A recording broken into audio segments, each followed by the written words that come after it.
Read,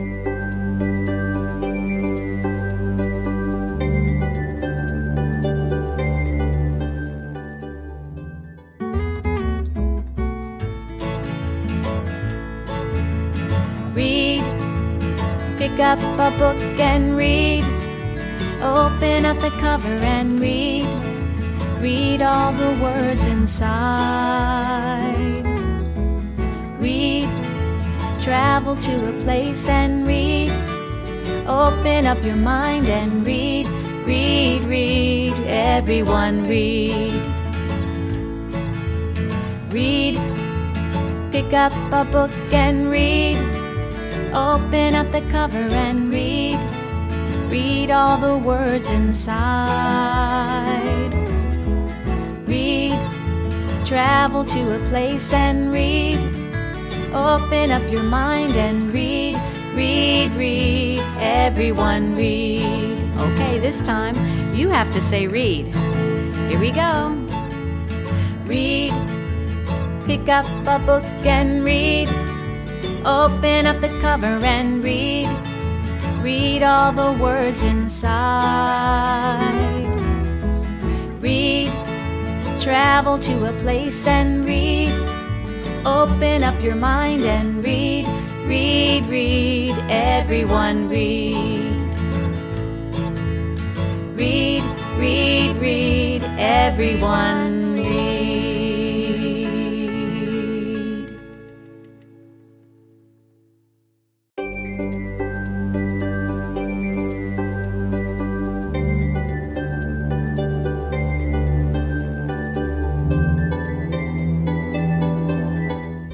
Hello everyone, my name is Miss Foray and I am a teacher in St. Tammany Parish. I'm really happy you could join me today in reading one of my favorite books. I Love You, Stinky Face. This book was written by Lisa McCourt, so she is the author, and it was illustrated by Sid Moore. So Sid Moore is the person who drew the pictures in the story.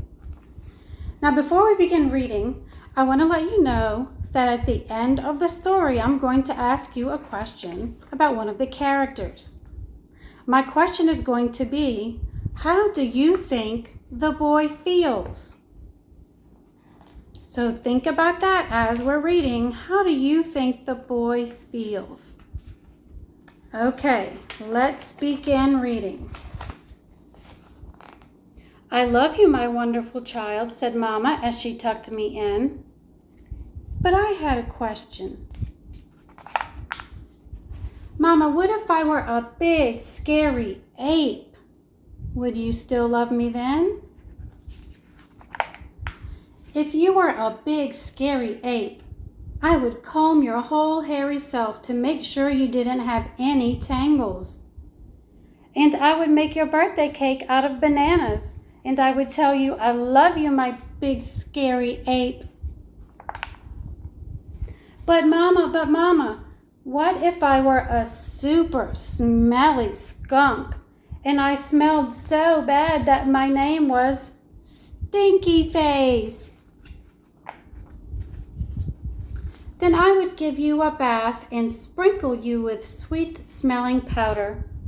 And if you still smelled bad, I wouldn't mind. And I would hug you tight and whisper in your ear, I love you, Stinky Face. But Mama, what if I were an alligator with big, sharp teeth that could bite your head off? Then I would buy you a bigger toothbrush for your big teeth and make sure that you brushed them every night so they stay healthy and strong. And if you had a sore throat, I would stick my head right inside your enormous jaws to make sure you were okay. And I would say, I love you, my ferocious alligator. But Mama, what if I were a terrible meat-eating dinosaur with razor-sharp claws that ripped my sheets to shreds every night while I slept? Then I would give you plenty of meat to eat if that is what you liked. and I would sew your sheets back together every day because, after all, ripping them would be an accident. And I would tuck you into your newly mended sheets every night and say, "I love you, my sweet, terrible dinosaur."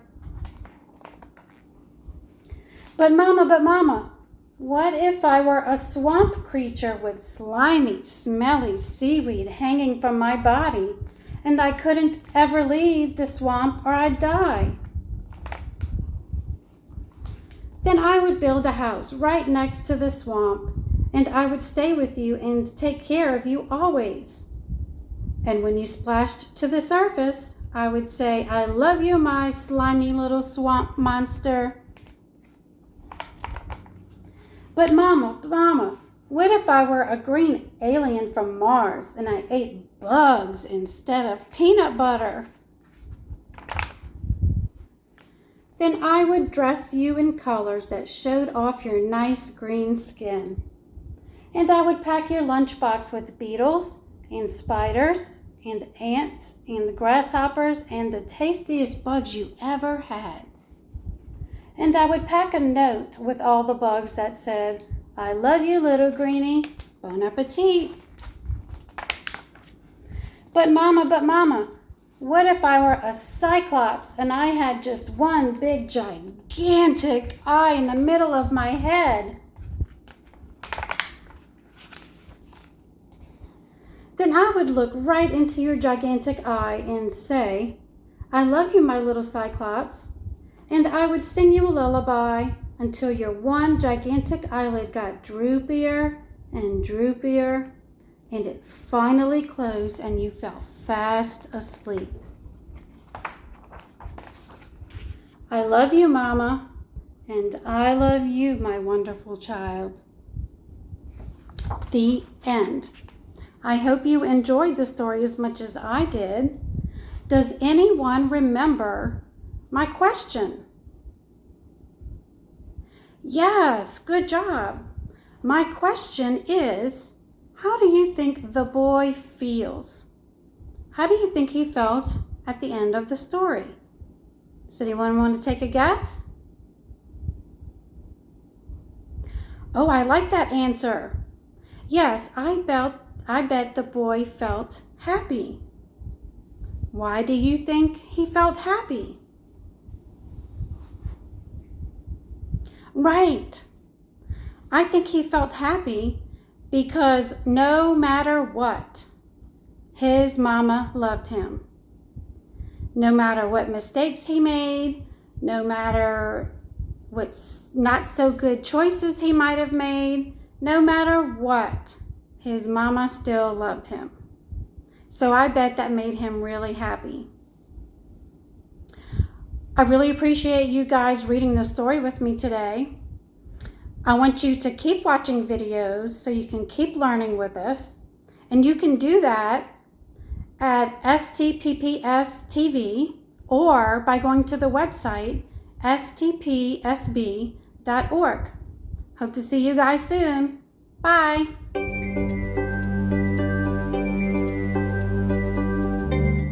Hi, boys and girls. My name is Miss Wells. I'm a St. Tammany Parish Public School pre-K teacher. Today we're going to learn about some shapes. I know you remember from school some of your 2D shapes, and maybe you remember the 3D shapes, but today we're going to talk about the characteristics of those shapes. Okay, before we begin, let's sing our listening song so we can all make sure we're focused on our lesson. Sing with me. Eyes are watching, ears are listening, voices quiet, bodies calm. This is how we listen, this is how we listen at circle time, at circle time. Good job. Okay, Miss Wells made a die, is what we call it, out of a tissue box. I took some papers or index cards and I drew a shape, and then I attached it with either tape or glue to my box. You could make one of these today with the help of your parents or your siblings. And then we're going to roll this die so that we can have a fun scavenger hunt for shapes. So let's go back over our shapes just to make sure you remember them from school. This shape is a triangle. Very good. Do you know this one? A rectangle. What about this one? A square. And this one, a circle. And this one is a 3D shape, a cylinder. Very good. And this one's another 3D shape. Yes, you could call it a ball. Does anybody else know this word that starts with an S down here? That's right, a sphere. You have a good memory. Okay, there are other 2D and 3D shapes, but Ms. Wells only picked some to cover all the sides of my cube, which was an old tissue box. So we're reusing this tissue box like we learned in school about a month ago or so. And so that's a great way to recycle and reuse things at home while you're at home learning. All right, so what we're going to do is take our cube or our die, and we're going to roll it. Whatever's on top is the one that we're going to choose. This one, I'm going to turn it this way so you can see, is a rectangle. Remember, the rectangle has 2 long sides, very good, and 2 short sides. That's right. Now, I don't know if your teacher had talked about the corners of these shapes before, but that's what we're going to look at today. These corners are called vertices. Can you say that big word with me? Vertices. Very good. It's the corner of the shape.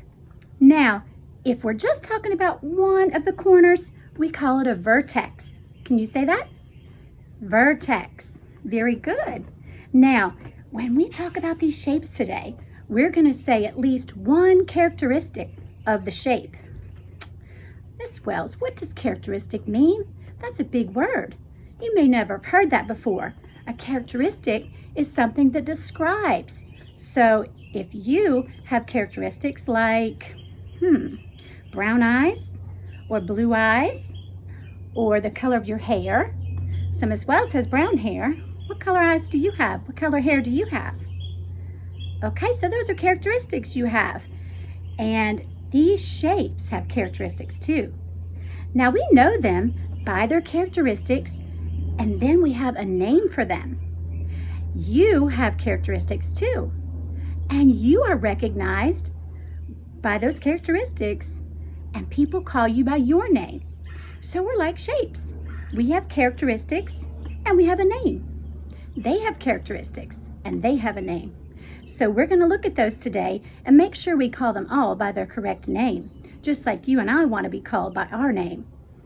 Okay, Miss Wells did a scavenger hunt beforehand so I could video this, but you can take your cube that you might want to make later, your die, and you can go on this scavenger hunt around your house, in your environment, inside your house, outside in the yard, maybe even in the car if your parents want to take you, and you can find these shapes around your house or in your environment. Now, when we do this, we can find these shapes and then name a characteristic each time. So if I find, let's see, what did Miss Wells find when I already went on my scavenger hunt so I could video? Oh yes, I see a shape that's similar. What is it? A graham cracker, that's right. And it's what shape? A rectangle. Now let's check it. Make sure we named it correctly by its characteristics. It has 1, 2, 3, 4 vertices. Can you say that with me? 4 vertices. And then it has 2 long sides and 2 short sides. Now, thumbs up if that's a rectangle, and put it to the side if you think we need to think again. You are correct. We named this shape correctly by looking at its characteristics. Just like people look at you and they see your pretty certain color hair and your pretty certain color eyes, and those are your characteristics. And everybody calls you by the proper name. So let's do that today with our shapes. Let me see if Miss Wells can roll again, and let's see what we get. Oh, a triangle. Let me see what Miss Wells found. Oh yes, I found a pair of scissors. Kind of looks like a triangle. This part's curved and not straight, but I noticed that this part of my scissors was what shape? Yes, it's a triangle. Now I drew a line so I could cut it off and see a triangle in my environment. So you could do those things too. Before you write on it, please ask your mom or dad. But this, let's see, it is a triangle because it has what characteristics? You guessed it, 3 sides and 3 vertices. Okay, let's see what else we can roll here. Oh, a sphere. Now, I have a pancake here that Miss Wells made for breakfast. And it's on a circle plate. Is that pancake a sphere? Now check it by its characteristics. A sphere goes round and it can be held in your hand because it's 3D, remember, it's not flat. Thumbs up if you think this pancake is a sphere. And put your think again thumb to the side if you think we need to think again. Okay, if you said think again, you were correct. This sphere is not a flat circle like this one, but this sphere has depth. It has space in the middle of it, and that's what makes it a 3D shape. So let's look at this pancake. Does it have space in the middle? Not really, it's flat. Well, then it's not a sphere because it doesn't have space in it. What is it? You're right, it's a circle. It's a 2D flat circle, not a 3D sphere. Okay, let's see what else we can find. Ooh, a cylinder. Miss Wells rolled this cylinder, and it has a circle on the top. It looks like it has straight sides, but it's really curved sides, and it's hard to draw on a flat piece of paper. So let's look at one in our environment. Let's see what I found. Oh, my little boy likes to play with these little cubes in this tall container. It has a circle on the bottom. Yep, it has a circle on the top, just like this one. And it's round. If you can see my hand going around it, it's round like a cylinder. If you think this is a cylinder, put your thumb up. And if you think we need to think again about those characteristics of this shape, put your thumb to the side. Very good, this is a cylinder. We looked at the characteristics and we matched it up to this one. Does this cylinder have any vertices? Look at it. Do you see any pointed edges? Now you may see this little top on Miss Wells' part, but that's not part of my shape. We could look at this one. No, it does not. This has no straight lines that meet in a pointy corner like our other shapes, like our square. So it does not have any vertices. Okay, let's roll again. Okay, Miss Wells got cylinder again. Let's see. Oh, I found a neat cylinder in my kitchen. It's tuna fish. I think this is a cylinder. Put your thumb up if you think this is a cylinder. Put it to the side if you don't think it is, and we need to think again. Okay, it is a cylinder. It has a circle for the top, a circle on the bottom, and the curved sides. So it is a cylinder with no, what are those pointy parts again? Vertices. Very good. No vertices. Okay, let me roll again. Oh, I got a sphere. Hope you remember that big word sphere. I found this. Thumbs up if that's a sphere. Think again if it's not. Correct, it's a sphere, and I hope you checked your characteristics. It's round, and it can be held in my hand with space in the middle. That makes it a 3D shape, a sphere. Okay, let's roll again. A rectangle. Ooh, Miss Wells found a very neat magazine. Let's see if it's a rectangle. Thumbs up if you think it is, and think again if it's not. You are correct. It is a rectangle. Let's see, it has 2 long sides, 2 short sides, and it has those really cool things we call vertices. Very good. Let's count how many vertices are on this rectangle. 1, 2, 3, 4. Very good. 4 vertices, 2 long sides, 2 short sides. That is definitely named a rectangle. I'm glad you're checking these characteristics with me. I wouldn't want somebody to call me by the wrong name. Let's do a square. Even though it didn't roll that way, Miss Wells wants to show you some squares that I found. Where is that square?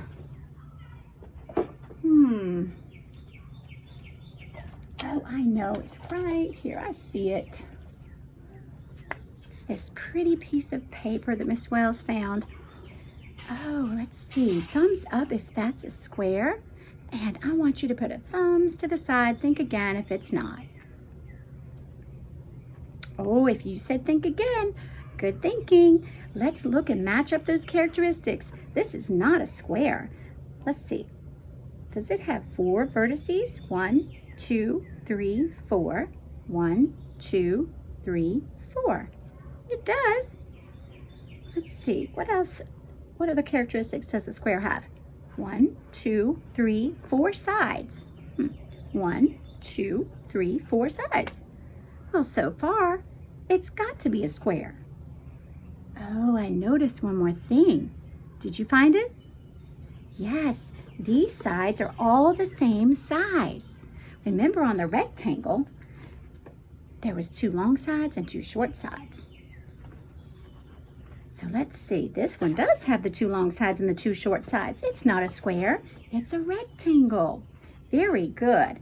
Boys and girls, I hope you've had fun today with our scavenger hunt and our rolling the die game for finding our shapes. I hope that you'll continue to watch our St. Tammany Parish Public School TV or the channel. And I hope that you will continue to find shapes all day long today. Make sure that you have a great time learning and finding fun things like this frisbee that you could throw today, or the ball that you could play outside. And you might even help mom or dad cook something, because I found some really cool things in the kitchen. I found some crackers that were different shapes. Before you go, I want you to count this one. How many sides are on this cracker? 1, 2, 3, 4, 5, 6. 6 sides. Do you remember that shape? Yes, a hexagon. Good job. I hope you have a good day and come back and see us soon. Thank you.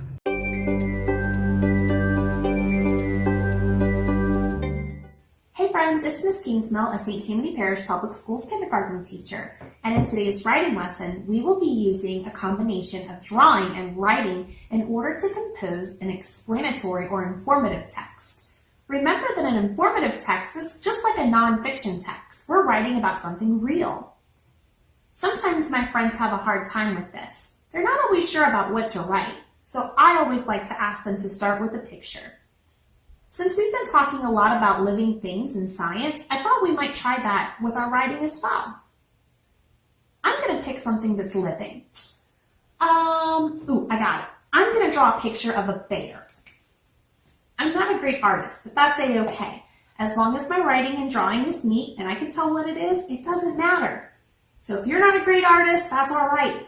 If you are a great artist, that's awesome. Okay, let's go ahead and draw our bear.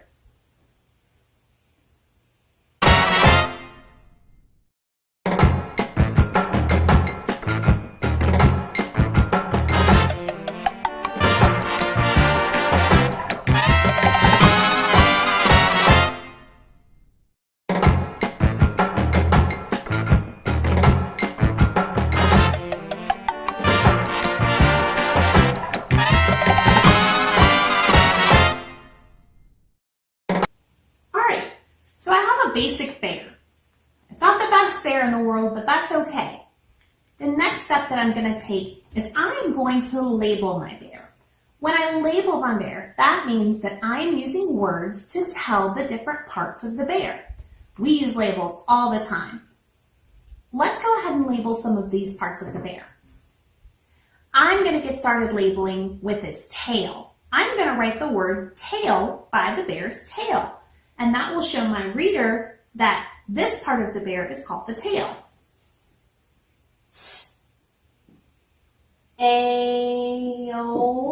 Tail. The next part that I'm going to label is going to be his ear.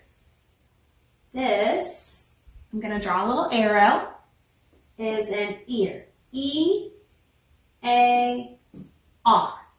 Ear. What other parts of a bear do I see? Oh, I know. His nose. Right here is his nose. Nose. All right, so we have 3 labels so far. Is there something else that I can label? All right, let's label his eye. That is his eye. E-Y-E.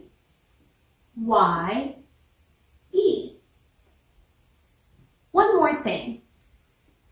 Let's label his paw. We know he has 4 paws, but we only have to label 1. P-aw.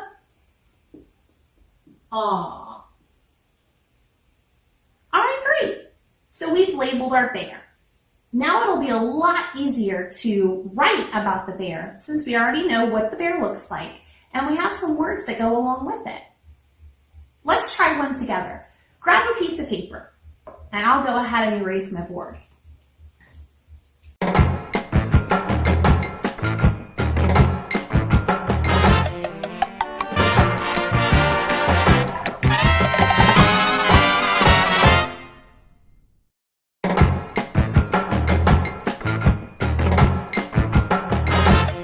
Okay, are you ready? Let's think of something else that's living that we could draw a picture of. It's springtime, and lately I've been seeing a lot of bees outside. Let's draw a picture of a bee.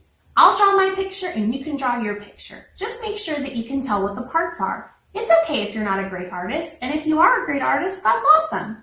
All right, let's get started.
All right, let's take a look at those bees. Wow, you guys are pretty good artists. What's one part of the bee that we could label? Yeah, that's a good idea. Let's label the bee's head. First, I'm going to draw an arrow to the head of the bee. I'll put it here. Head. H-E-D. Head. All right, there's the bee's head. Do you see another part that we could label? Yeah, the stinger. That's this part over here. I'm going to draw an arrow, and I'm going to write stinger. S-T-I-N-G-E-R.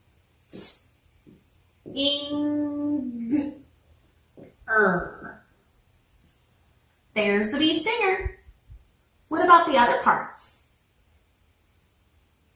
Yeah. Bees have wings. Let's label the wings. Wing.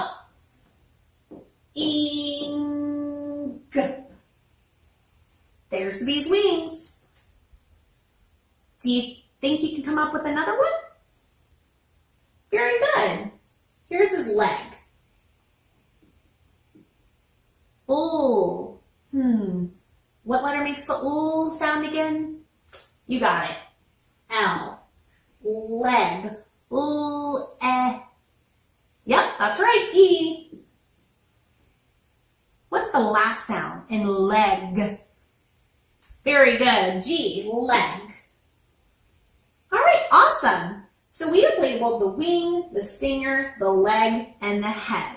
Now it should be a little bit easier to come up with a sentence about the bee. I want you to try one at home. Think about all of the plants that we've been talking about lately. Can you draw a picture of a flower and label its parts? Think about the flower, the stem, the leaves, and the roots. I'd love to see a picture of it. Thanks for watching as we drew and labeled an illustration to help us write an explanatory text. You guys did a great job. Remember to keep watching other videos like this one so we can all keep learning together.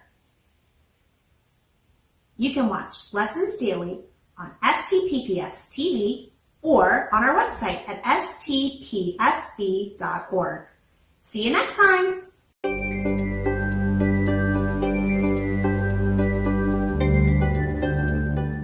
Hey guys, Miss Sam here. It's such a beautiful day, I thought I'd go ahead and take a walk and... What's this? See. Sale. Everything is 10, 11, 12, 13, 14, 15, 16, 17, 18, or 19 cents. And the arrow's pointing that way. Let's go check it out.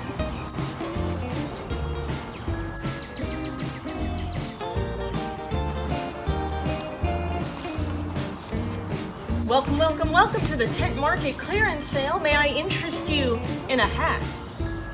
Is that all you have for sale? Yes, indeed, but look at these beauties. Right here, these real bison horns. That is a pretty nice hat. Go well with the shape of your head. Thank you. Alright. Let's see how much. Let's see. What number's this? Yeah, it's 12. A 1 and a 2. Alright, so it's going to cost 12 cents. Let's see here. 1, 2, 3, 4, 5, 6, 7, 8, 9, 10. We're not at 12 yet, but we do have one group of 10. So let's count by adding on. 10, 11, 12. Do I need any more? Nope, you're right. I stop right there. Because our number, 12, is one group of 10. And how many ones? Got it. 2 ones. Here you go. Thank you. All right, see you late. I thought you said this hat was the only thing they were selling. Oh, well, it was, but this actually just came in. And right now, it's going to be on sale, too, at this super special price. All right, let's see if we can figure this one out, guys, because it's pretty sunny outside today.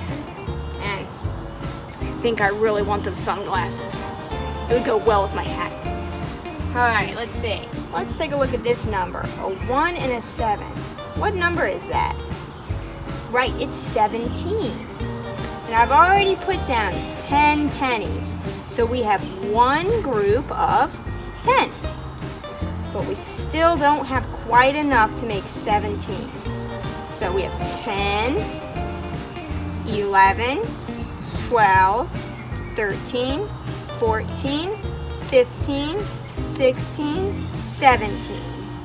17 pennies.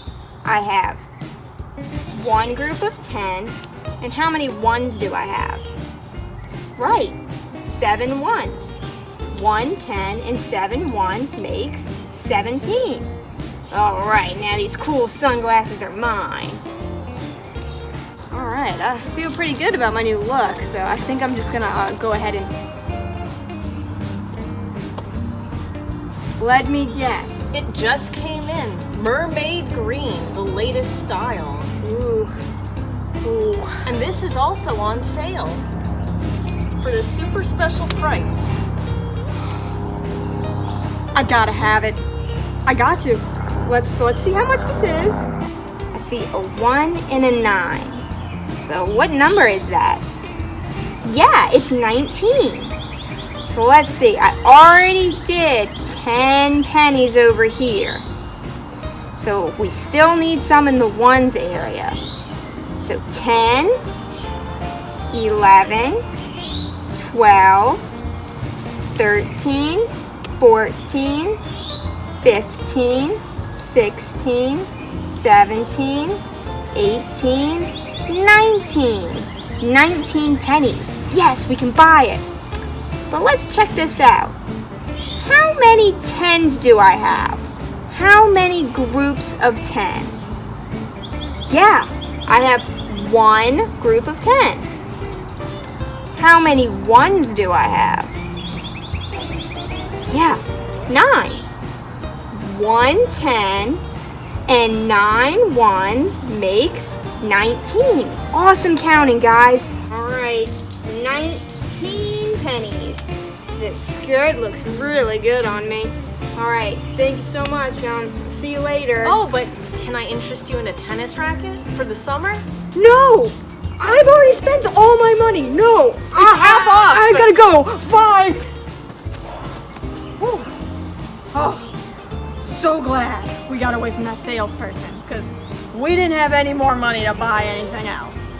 But thanks to your help, we were able to figure out how much it was by looking at the teen number, breaking it apart into 10s and 1s, and then paying for it. And now I've got this really cool outfit, so thank you very much. So I guess I'll see you later.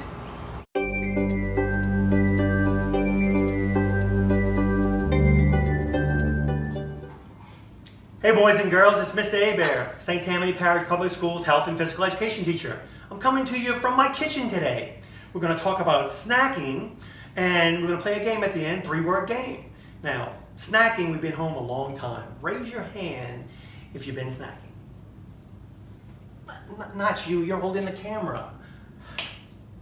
Snacking. If you're in my class, we've talked about healthy snacks and unhealthy snacks. We're going to go over them again. Soda. Soda is not very healthy. Okay, they say that 1 can of soda has the same amount of sugar as 6 donuts or like 12 cookies. 1 can. Soda, not a healthy snack. Chips. I've seen kids at recess eating all these different chips, different flavors, spicy chips, all kind of stuff. Chips are really not a great snack. Candy, Mr. Hebert's weakness. I love candy, I love chocolate. Too much candy is not good, not a healthy snack. Let's talk about the healthy snacks. Nuts, almonds, cashews, pistachios, walnuts. Those are the healthy fats that we talk about. You want fat in your diet? Nuts are a great thing. Fruits and vegetables, okay? Raisins, peppers, bananas, oranges, celery, great healthy snacks. Oatmeal, eggs, yogurt, great snacks. Now, one of my favorites is ants on a log. Ant! Oh, it's not an ant, it's a raisin. Ants on a log. It's celery with peanut butter and ants on it or raisins on top. Great snack. Now remember your food allergies. If you're allergic to something, be aware of what you're eating. I know a lot of people with allergies. I know a lot of people without allergies. Just be aware of what you're eating. 3-word game. You're going to take the letters of the alphabet on a separate piece of paper, put them in a bowl. Last time we used a jar, my hand got stuck. Okay, how many letters we have? How many? 26. Let's go through them. A, B, C, D, E, F, G, H, I, J, K, L, M, N, O, P, Q, R, S, T, U, V, W, X, Y, and Z. Very good. What you do, you put them all in there, you pull one out, you have to come up with 3 words with that letter. Okay, let's say the first word has to be something we can eat. Hopefully it's healthy. The second word has to be some type of activity or movement you can do. The third, let's say it could be any word, but it just can't match the other 2. Okay, let's get our first one. All right, pull in the letter G. The letter G, let's see. I'm thinking of grapes, okay? Exercise, gallop. Galloping. Galloping, and a word, generous, being generous. Gee, very good. Let's pick another one. All right, the letter is S. S, salad. Okay, you can eat that. Straight leg stretch. Letter S, and singing. Mr. Abear singing in his kitchen. We all know Mr. Abear can't sing. I just sing loud. There you go. Let's pick another letter. Okay, this letter is X. X. The letter X. That's a tough one. X. What's that? I can't find it. Let's pick another letter. Oh, another letter. L. L. Lemon. We can eat a lemon. That's good. Lunges. Lunges are very good. Lunges. Switching legs. Lunging. And L. Another word. Laughing. Laughing's good for you. Laugh as much as you can. Let's pick one more. Let's see. Picking a letter. The letter E. E. Something eat can egg. Egg. Egg. E. Egg. Egg's healthy. Exercise starts with the letter E. Be more specific. E. Elevate. Elevate. There you go. Elevate. And egg extraordinary. Stay active, stay healthy, stay safe.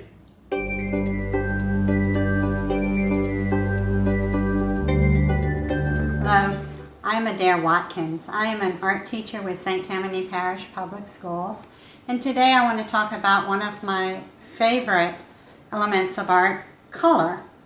So first of all, the definition. Color is what is perceived when waves of light strike the retina of the eye. So let's talk about this a little bit.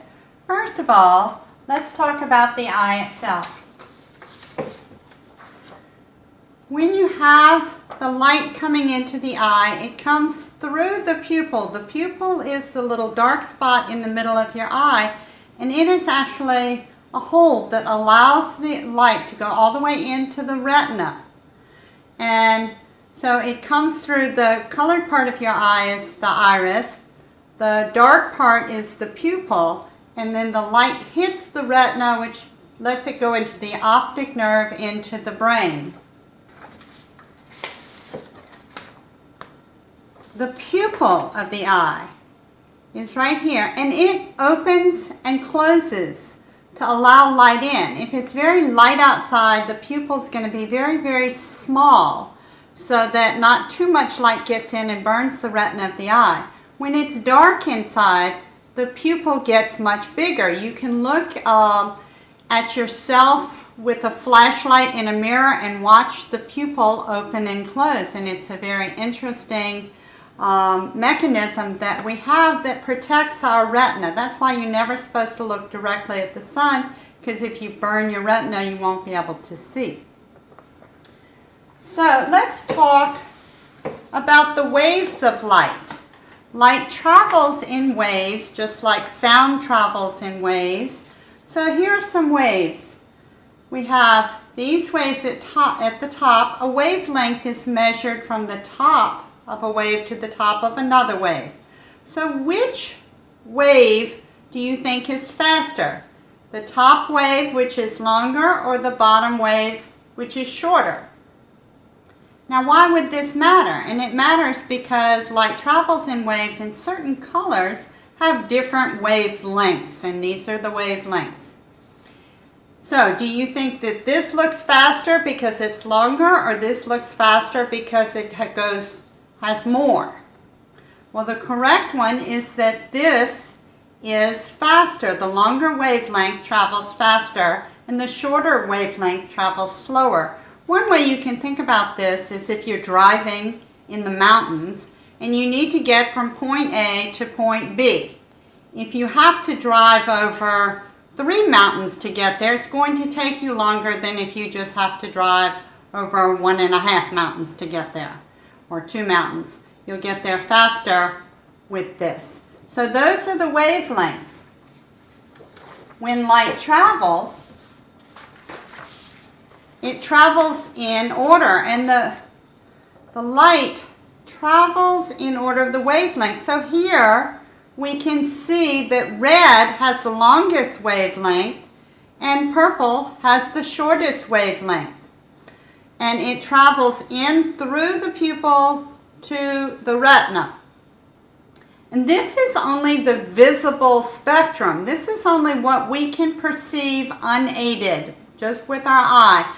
There are wavelengths that are faster than red, and so there's infrared that's faster than red, and there's ultraviolet that's slower than the violet on here. So these colors travel in order of their wavelength, and they make up the visible spectrum, which is the colors of the rainbow. And so when you have the spectrum, you can remember it by thinking about Roy G. Biv. Some of you have learned this already. It's red, orange, yellow, green, blue, indigo, violet are the colors of the spectrum. And they travel in this order because red is the fastest and violet is the slowest, and the others come in between. So first of all, when we talk about color, we want to talk about our primary colors. The primary colors that we see, white light is made up of all of the colors of light, but all of the colors are made from the primary colors. The three primary colors are red, yellow, and blue. And from the primary colors, we get the secondary colors. So we get, if you have your red and your yellow and your blue, if you mix your red and your yellow, you get orange, which is a secondary color. If you mix your red and your blue, you get violet, which is a secondary color. If you mix your blue and your yellow, you get green, which is a secondary color. So these colors are very important because the primary colors make up all of the colors that we see. There are also some warm colors. The warm colors are found on this side of the color wheel, and they are like the fire colors. And the cool colors are found on this side of the color wheel. So you have cool and warm colors. And then you also have complementary colors. Complementary colors are very important in mixing lots of other colors. You have their opposite on the color wheel. So if I look at the color wheel, the color that is opposite red is green. The color that is opposite orange is blue. The color opposite yellow is violet. These colors are not complements just like they look good together. They're complements because they complete each other. It's C-O-M-P-L-E instead of I. So it's like it completes the color wheel. If I have yellow and I mix it with purple, purple is actually blue and red mixed together, so it completes the color wheel. So the complementary colors are red and green, blue and orange, yellow and violet, and they're opposite on the color wheel. When you mix two complementary colors together, you get neutrals. So if you mix your colors together, you can get your browns and your grays and your blacks by mixing your colors together. In a little bit, I'm going to show you how to make a color wheel with the three primary colors using paint. Also a fun activity to do at home with making a color wheel of things that you find at your house. Thank you for joining me today. Look around, see all the beautiful color that you can find, and I will see you soon. Hi again, welcome back. I'm going to show you how to make a color wheel using acrylic paint. I use Crayola thick acrylic paint. I have my three colors, my primary colors, yellow, red, and blue. I have two paintbrushes, a cup of water, and some paper towels to dry my brush. You don't want it to be very watery when you're working with acrylic paint. I always go from the lighter to the darker colors. So I'm going to start with my primaries, and I'm going to put on my yellow first. So I fill in this little pie piece right here with my yellow.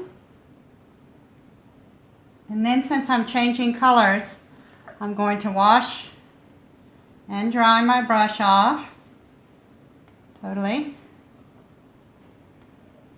And then I'm going to go to the next darkest color, which would be my red. So I'm going to go to red right here. Now this color wheel has primary, secondary, and tertiary colors. Tertiary are the colors that come between the secondaries and the primaries. And I'll talk about those in just a little bit. So I have red, and then I'm going to wash my brush, dry it, and I'll get blue. So my blue is right here.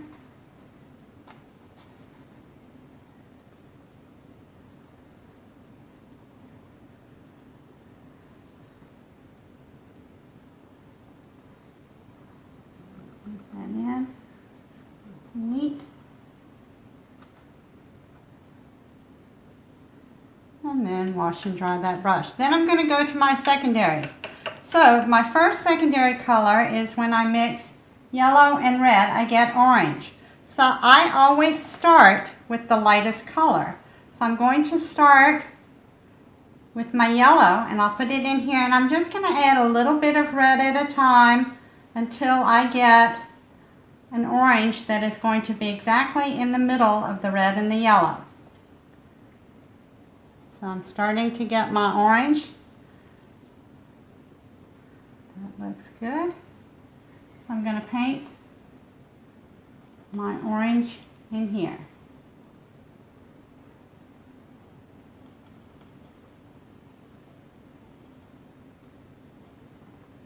And then I'm not going to wash my brush. I'm going to take a little yellow, put it over here, mix some of that orange with the yellow. And the color that I get in between yellow and orange is yellow-orange. When you're talking about the tertiary colors, you always list the primary color first. So you have yellow-orange and then red-orange. So I'm going to put my yellow-orange right here. This is sort of a school bus color.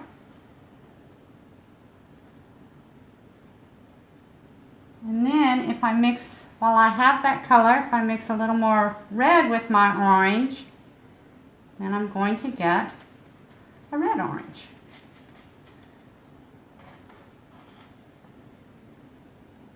And so I paint that right here in my color wheel. Okay, then I'm going to wash my brush off. I'm going to move over to the greens. So once again, I'm going to wash and dry my brush. I'm going to start with the lightest color. So if I mix yellow and blue, yellow is the lighter color. So I take my yellow. Now this particular blue in this brand is very, very powerful. It's a super blue. And so I only use just a little bitty dot of it. And I keep adding it until I get a green. If you put too much blue in, you can't take it out again. And it would take too much yellow to change it. So once you have what you feel like is your middle green, a grass green, you're going to paint your green right in there. And then your tertiary colors on the side of that are going to be yellow, green, and blue green. So I've got my green there, and I should wash my brush, but I'm not. I'm adding a little bit of yellow to it, even though that's the lighter color to the darker color. And let's see if I get a yellow-green here.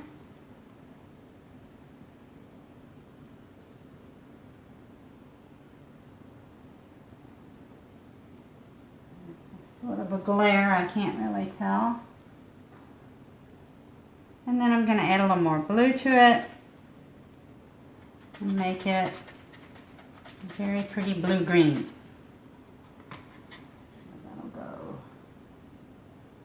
right here. Once again, I wash my brush. I dry my brush because I don't want the paint dripping. Nice and dry. And I'm going to mix my violet. So I have red and blue. So red is the lighter of the two. So I take my red, I put it in a little spot. You can do this also on styrofoam plates if you want. I think the egg cartons make lovely palettes to work with because sometimes you can keep it overnight also. So I have my red. I'm just going to add a very little bit of blue to try to get my violet. Just a little bit more of blue to see if it's violet. Let's see, yep. Now it's going to look very dark probably in the camera because violet is a very low value color. It's the lowest of the values. But I have violet. So if I have my violet, I'm going to put a little bit there. Then I'm going to add pretty much more red to it. Get my red violet.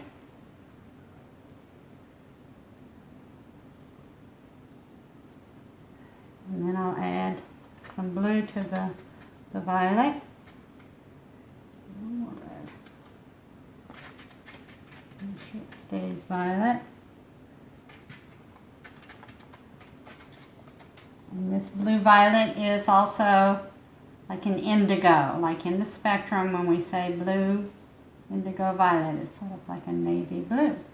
So there, I have my color wheel, and I'm going to show you a little bit about mixing the complementary colors because that's important too. I had talked about the complementary colors are opposite on the color wheel. So the reason it's important to know the complementary colors is if we're ever painting a face or anything that is a neutral color, or brown, or gray, or a black, you have to mix the colors to get them together. So if I start with yellow and mix it with violet, so I have yellow right here, and I mix it with some of my violet that I had mixed over here. So these two sort of make, it's still a little green. I don't want it to look like any one of the colors. I'm going to mix it so it's totally neutral. It's like in Louisiana we have neutral grounds. They're right in between. So this color, it's not really yellow, it's not violet, it's a neutral. Same thing with orange and blue. If I start with my orange over here, and I add just a little bit of blue.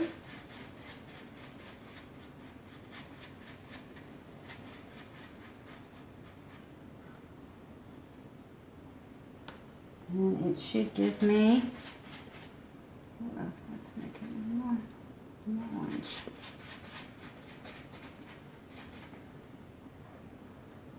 And it gives me sort of a brownish color here. On the inside, another neutral, and then if I want to add, once again, my red and my green are my other complementary colors. Now, if you're trying to mix a neutral and it looks too red, I'll say neutralize it, and you always neutralize by adding the opposite color. So this is red and green. And this is going between these two colors, and it's another neutral. So you get your neutrals by mixing your primary colors. You can get all of the colors that you need to make paintings from using the primary colors. Thank you for joining me for this, and I hope you enjoy painting.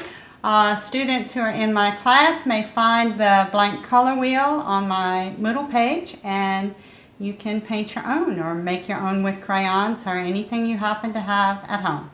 Thank you.